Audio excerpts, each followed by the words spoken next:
السلام عليكم ورحمة الله تعالى وبركاته. قال النبي صلى الله عليه وسلم: اقرأ القرآن فإنه يأتي يوم القيامة ஷஃபீஅன் லிஅஸ்ஹாபிஹி. நபிகள் நாயகம் ஸல்லல்லாஹு அலைஹி வஸல்லம் கூறியிருக்கின்றார்கள், குர்ஆனை நீங்கள் ஓதுங்கள், நிச்சயமாக அது மறுமை நாளில் அதை சார்ந்தவர்களுக்கு பரிந்துரையாக வரும் என கூறியுள்ளார்கள். அதாவது குர்ஆன் ஷரீஃப் ஓதக்கூடிய வீடுகளில் அல்லாஹு தஆலா ரஹ்மத்தையும் மலக்குமார்களையும் இறக்குகின்றான். குர்ஆன் ஷரீஃப் ஓதக்கூடியவர்களாக தொடர்புடையவர்களாக இருக்க வேண்டும். நம் குழந்தைகளையும் குர்ஆன் ஷரீஃப் ஓதி கொடுப்பவர்களாக இருக்க வேண்டும். ஏனென்றால் நம்ம மறுமை நாளையில் நம்முடன் எதுவும் இருக்காது.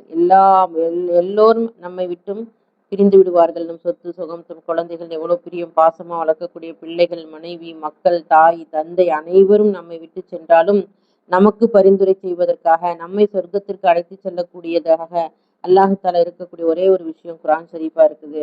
கபூர்ல கொண்டு போய் வைத்தவுடன் அந்த குர்ஆன் ஷரீஃப் ஆகியது ஒரு மனித உருவத்தில், அதாவது வாலிப வடிவத்தில் நம்மை காப்பாற்றக்கூடிய வல்லமை மிக்கதாக இருக்குது.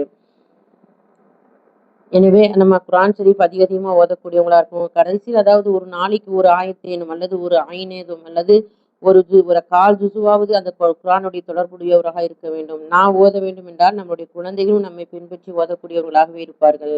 குர்ஆன் ஷரீஃப் ஓதக்கூடிய வீடுகளில் ஷைத்தான் குடியிருக்க மாட்டான். ரஹ்மத்துடைய மலக்குமார்கள் வரக்கூடிய வீடுகள் ஆகும். அதிகமா குர்ஆன் ஷரீஃப் ஓதக்கூடிய பெண்களாக நாம் உருவானால் இன்ஷா அல்லாஹ் நம் வீடுகளிலும் இரண்டத்தையும் பரக்கத்தையும் அல்லாஹ் அள்ளி அள்ளி கொடுக்கக்கூடியவனாக இருக்கின்றான். குர்ஆனுடைய தொடர்புடையவர்களாக, அல்லாஹ்விடத்துல பேசக்கூடியவர்களாக அல்லாஹ் என்னையும் உங்களையும் ஆக்கி அருள்வானாக. ஆஹிரு தஅவானா அல்ஹம்துலில்லாஹி ரப்பில் ஆலமீன். அஸ்ஸலாமு அலைக்கும் வரஹ்மத்துல்லாஹி தஆலா வபரகாத்துஹு.